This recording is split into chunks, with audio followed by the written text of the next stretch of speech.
नमस्कार दोस्तों, मेरा नाम शीतल चौहान है और मेरे YouTube चैनल पे आप सभी का स्वागत है। तो जैसा कि आपने थंबनेल पढ़ लिया है, हम लोग बात करेंगे MPPSC प्रीलिम्स जो होने वाली है 17 दिसंबर। उसमें जितने भी अब दिन बचे हैं उसमें कैसे क्या हमारी प्लानिंग होनी चाहिए, कैसे क्या हमें पढ़ाई करनी है, और सबसे ज़्यादा बड़ी चीज़ है कि दीपावली आने वाली है तो उसमें हम कितना टाइम दें, कितना ना दें, क्या करें, उन सारी चीज़ों पर हम लोग चर्चा करेंगे। ठीक है, तो अभी अगर हम लोग मान लेते हैं कि आज हो रही है, मैं जो वीडियो शूट कर रही हूँ तो आज है 9 तारीख। ठीक है, अब शायद अगर वीडियो 10 को डलता है तो अप्रोक्स 20 डेज हमारे नवंबर के बच रहे हैं, और दिसंबर में 17 दिसंबर को एग्ज़ाम है, तो 15 दिन आप वहाँ के ले लीजिए। ठीक है, तो 15 दिन दिसंबर के और 20 दिन ये, तो 35 डेज समथिंग हो रहा है, बट 30 ही मान लीजिए। तो अब 30 डेज हमारे पास बचे हैं प्रीलिम्स के लिए।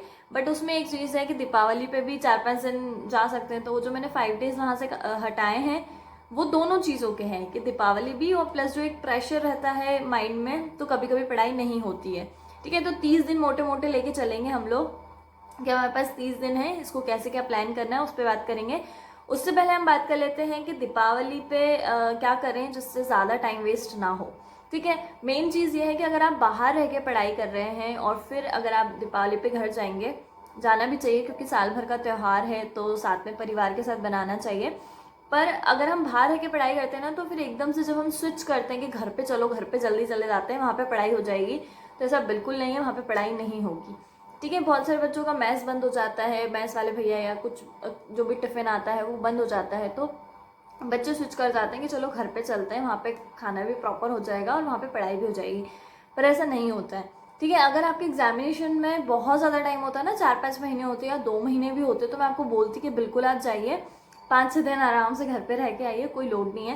पर अभी क्योंकि हमारा एक ही महीने में प्रीलिम्स आने वाला है और जिसका हम लोग बहुत वेट करते हैं, और उसके बाद वो आ रहा है, तो उस पर ध्यान देना बहुत ज़्यादा ज़रूरी है। देखो, त्यौहार अगले साल भी आ जाएगा, मैं मान रही हूँ, मैं ऐसे नहीं बोल रही कि बिल्कुल भी इंजॉय नहीं करना है, पर क्या करना है ना कि इतनी ज़्यादा दिन पहले मत जाओ, क्योंकि घर के माहौल में एकदम से जब आप बैठोगे ना तो आपकी पढ़ाई नहीं होगी।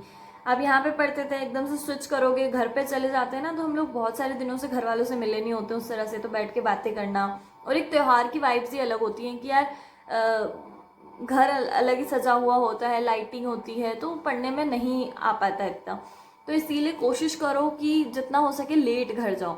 अगर 12 को दिवाली है तो 11 को ही जाओ, या फिर अगर ज़्यादा दूर के हो तो आप 10 को चले जाओ, तो ज़्यादा दिन पहले नहीं जाना। ठीक है, तो 11 को जाओ, 12 को दिवाली वाले दिन भी मेन पूजा तो हमारी होती है शाम में, तो कोशिश करो कि सुबह सुबह एक टेस्ट दे लो।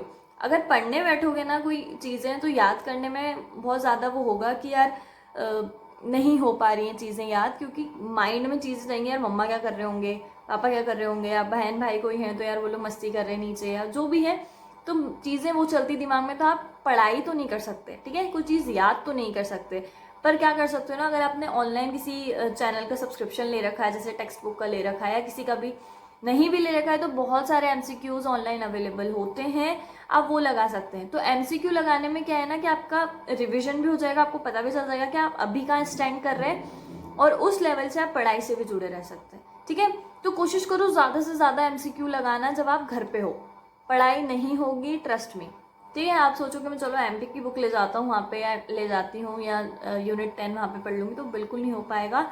इतना ज़्यादा माहौल ही अलग होता है कि हम लोग पढ़ाई तो नहीं कर सकते। ठीक है, कॉपी लेके बैठ तो नहीं सकते, पर आप अगर आप फ़ोन में चीज़ें MCQs वगैरह सॉल्व कर लेंगे, तो आप एक मेरी जो है राय वो ले सकते हैं। अगर आपको अच्छी लगे तो आप अपना सकते हैं, नहीं तो कोई बात नहीं। उसमें क्या करेंगे ना, हर एक सब्जेक्ट के ऑनलाइन सर्च कीजिए कि ज्योग्राफी MCQ, NCERT के MCQ, geography NCERT MCQs chapter wise आ जाते हैं और क्लास वाइज आ जाते हैं कि 6 क्लास के आपको सॉल्व करना है, 8th के। और MPPSC डायरेक्ट NCERT से पूछ लेती है सवाल, स्पेशली अगर मैं ज्योग्राफी की बात करूँ। तो आपको करना क्या है कि MCQ ज़्यादा से ज़्यादा सॉल्व करने हैं। पूजा शाम में है, 12 बजे, 12 वाली तारीख के दिन। आप सुबह सुबह तो फ्री है ना, तो सुबह सुबह कोशिश कीजिए कि 200-300 क्वेश्चंस आपने सॉल्व कर लिए। 300 बहुत ज़्यादा है, 300 कर लो, बस 3 पेपर मतलब ना, 1-1 घंटे का, तो 3 घंटे तो आप पढ़ाई कर ही सकते हैं आराम से। और मैं आपको कॉपीज़ लेके तो बैठने को बोल ही नहीं रही हूँ कि आप बिल्कुल लर्न करने बैठ जाओ चीज़ें, तो वो तो हो नहीं पाएगा। क्योंकि त्यौहार वाला दिन है। तो MCQs आपको लगाने हैं ज़्यादा से ज़्यादा, ठीक है। तो ज्योग्राफी के सॉल्व कर लिए, हिस्ट्री के अगर आपको लग रहा है, क्योंकि ये जो MP GK है और यूनिट 10 है, इसको तो हम इतना डीपली पढ़ते हैं ना कि यहाँ से अगर कुछ आता है तो हमसे बन जाता है। पर हिस्ट्री और ये सब हम लूसेंट को फॉलो करते हैं या फिर घटनाचक्र के MCQs लगाते हैं, पर हम लोग डीप स्टडी नहीं करते, ठीक है। तो उसके जो MPPSC भी क्या करता है ना कभी कभी कि जो पूछे गए हैं सवाल उनको पूछ लेता है। तो जो भी MCQs हमारे नेट पे रखे हैं, या फिर अगर आपने किसी भी ऐप का सब्सक्रिप्शन ले रखा है तो वहाँ पे भी वो लोग वही डालते हैं जो पूछे जा चुके हैं, जो PYQs हैं, ठीक है। तो हम उनसे आपको आइडिया भी हो जाएगा और आपके MCQs भी ज़्यादा सॉल्व हो जाएंगे। तो कोई नई चीज़ मिलती है उन MCQs में तो एक ब्लैंक पेज लेके बैठे और कि ये मुझे याद नहीं था, तो ये आपने नोट डाउन कर लिया वो फैक्ट, ओके। तो वो फैक्ट जब आपके इकट्ठे हो जाएंगे तो यहाँ पे आके आप उसको रिवाइज कर लेना। पर वहाँ पे घर पे क्या करना है ना, याद तो कुछ करना ही नहीं है, बस जो अभी तक पढ़ा है ना उसको देखना है कि आप अभी कहाँ स्टैंड कर रहे हैं, ठीक है। तो घर पे जाके सबसे ज़्यादा अगर आप कोई एक काम कर सकते हैं जिससे आप पढ़ाई से जुड़े रह सकते हैं तो वो है MCQs। तो ज़्यादा से ज़्यादा MCQ लगाने हैं। ये बात हो गई 3-4 दिन की जब आप घर पे हैं, ठीक है। अब 13 को भी आप आएंगे तो है नहीं, 14 को कोशिश कीजिए कि आ जाए, ठीक है। तो 11 को जाना है, 12 को आपको जो भी चीज़ें करनी है शाम में पूजा, उसमें आप टाइम वेस्ट कर सकते हैं, मतलब वेस्ट नहीं होगा वो। हम लोग पूजा करके भी यही मांगेंगे कि हमारा सिलेक्शन हो जाए, तो वो भी एक अच्छी चीज़ है, अच्छी प्रोसेस है हमारे माइंड को काम डाउन करने की, ठीक है। तो वो भी हम लोग पढ़ाई से रिलेटेड ही करने वाले। पर सुबह सुबह के टाइम पे तो आप फ्री है ना, तो उस टाइम पे आप कोशिश कीजिए कि आप MCQs लगा लें। 13 वाले में भी आपको MCQs ही लगाने हैं ज़्यादा से ज़्यादा। जब भी टाइम मिल रहा है फ़ोन उठाया, अपने MCQs लगाए और उस जो ब्लैंक पेज लेके बैठे हैं उस पर नोट डाउन कर लिया कि ये चीज़ें मुझे नहीं आती है, मैंने नहीं पढ़ी है, नया फैक्ट मुझे मिला है, हो सकता है MPPSC पूछ ले, तो मैंने नोट डाउन कर लिया, ठीक है। तो आपने देखा होगा पुराने पेपर्स को जब MPPSC के देखे होंगे कि वो लोग बहुत बेसिक क्वेश्चन पूछ लेते हैं, ठीक है, और वो कभी कभी हमें नहीं आते हैं, ठीक है। कट ऑफ इतना ज़्यादा हाई जा रहा है क्योंकि बच्चे बहुत पढ़ाई करते हैं। तो आपको भी स्मार्ट बच्चा बनना है, और जो ये टाइम है ना जहाँ पे मैक्सिमम बच्चे टाइम वेस्ट करने वाले हैं, उस टाइम को आपको यूटिलाइज करना है, वो भी एक अच्छे स्मार्ट वे में, ठीक है। तो इसमें आपको बर्डन भी नहीं लगेगा कि मैं कोई पढ़ाई कर रहा हूँ, और आपकी पढ़ाई भी हो जाएगी। MCQ सॉल्व करना बहुत ज़्यादा अच्छी बात, मतलब प्रैक्टिस हो जाती है आपकी अगर किसी चीज़ पे, तो हमारी उस सब्जेक्ट पे कमांड बन जाती है, ठीक है। तो दिवाली वाले टाइम पे कैसे आपको पढ़ाई करनी है वो मैंने आपको बता दिया कि ज़्यादा से ज़्यादा MCQ सॉल्व करो।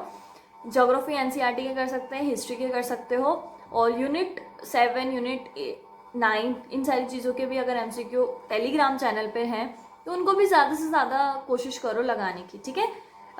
मैं क्या करती थी ना कि यूनिट 10 अभी भी करती हूँ कि अगर मैंने कोई चैनल फॉलो कर रखा है टेलीग्राम पे और वहाँ पे यूनिट 8 के यूनिट 7 के अगर कोई मिलते हैं ना मुझे, तो मैं उसको सेव्ड वाले में रख लेती हूँ कि कभी मुझे टाइम मिलेगा तो मैं इनको सॉल्व कर लूँगी, ठीक है। तो अगर वो आपने सेव्ड वाले टेलीग्राम पे रखे हैं तो वो वाली चीज़ें आप अभी कर सकते हैं कि चलो ये अभी मेरे पास टाइम है तो मैं इनको सॉल्व कर लेती हूँ। मैंने अभी तक तो पढ़ाई कर ली, हर एक सोर्स से हमने पढ़ लिया, बट यूनिट 9 और 7 ये ऐसी चीज़ें हैं ना जो आप किसी भी सोर्स को पढ़ के ये नहीं कह सकते कि हाँ मेरी कंप्लीट हो गई। MPPSC क्या पूछ लेगा आपको नहीं पता, तो जितने ज़्यादा हो सकते हैं ना MCQs इन वाली यूनिट्स पे आपको सॉल्व करने चाहिए, ठीक है। करंट अफेयर्स आप पढ़ सकते हैं घर पे रह के, क्योंकि उसमें आपको ज़्यादा दिमाग नहीं लगाना है, बस आप देख लो कि यार लास्ट मंथ क्या हुआ। अगर अभी तक किसी ने करंट अफेयर नहीं पढ़े हैं तो ये जो 4-5 दिन है वो बेस्ट ऑप्शन है।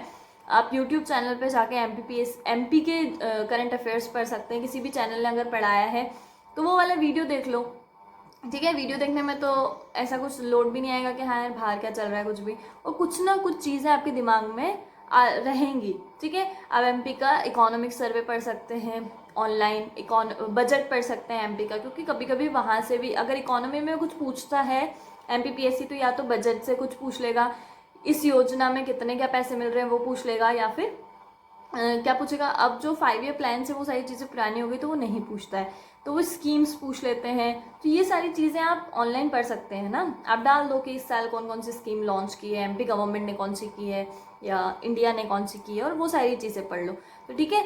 तो दिवाली वाले टाइम पे क्या क्या करना है ये मैंने आपको बता दिया। ज़्यादा से ज़्यादा MCQ सॉल्व करने की कोशिश करो और इन यूनिटों पर ध्यान दो, यूनिट 7, यूनिट 9 इन पे MCQ सॉल्व करो, और अगर फिर भी टाइम बचता है और आप पढ़ सकते हैं तो आप करंट अफेयर्स पे ध्यान दो।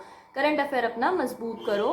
किसी भी ऑनलाइन प्लेटफॉर्म पे आप लेक्चर सुन लो तो चीज़ें दिमाग में रहेगी, और कोई चीज़ अगर पॉइंट आपको सही लगता है तो वो नोट डाउन कर लो, ठीक है। अगर स्पोर्ट्स में जो अभी गेम्स हुए हैं उनमें अगर अपने एमपी का कोई प्लेयर आपके वीडियो में आ रहा है तो उसको नोट डाउन कर लो कि यार एमपी के प्लेयर ने ये गोल्ड या कुछ भी मेडल जीता है, कुछ भी अच्छा किया है, तो एमपीपीएससी पूछ लेती डायरेक्ट कि ये वाला जो प्लेयर है वो कौन से स्पोर्ट्स से रिलेटेड है, ठीक है। तो ये सारी चीज़ें आप ड्यूरिंग हॉलीडे कर सकते हैं, ठीक है। अब बात करते हैं कि जो 30 डेज बचे हैं उस पर हम लोग क्या कर सकते हैं स्ट्रेटजी। उस पर वीडियो थोड़ा सा बड़ा हो गया है 10 मिनट का, तो हम लोग ये नेक्स्ट वीडियो में शूट कर लेते हैं कि 30 डेज़ को हमें कैसे क्या प्लान करना है, ओके। तो ये वाला वीडियो यहीं पे ख़त्म करते हैं। अपने फ्रेंड्स के साथ शेयर कर लेना जिसको ज़्यादा टेंशन है कि यार घर पे जाएंगे टाइम वेस्ट होगा, तो उनकी भी मदद हो जाए। जितना हो सके आपको दूसरों की मदद करनी चाहिए, ठीक है। तो थैंक यू सो मच मेरे वीडियो को देखने के लिए, लाइक करने के लिए, कमेंट्स करने के लिए, और मुझे इतना सपोर्ट करने के लिए, जैसे मैं भी मोटिवेट रहूं कि हाँ यार बच्चे वेट कर रहे हैं स्ट्रेटजी के लिए, तो जो मुझे पता है मैं उनको भी बता दूं ताकि उनकी भी हेल्प हो जाए, ओके। तो thank you so much. Please अपने फ्रेंड्स के साथ वीडियो शेयर करना। बाय, मिलते हैं नेक्स्ट वीडियो में।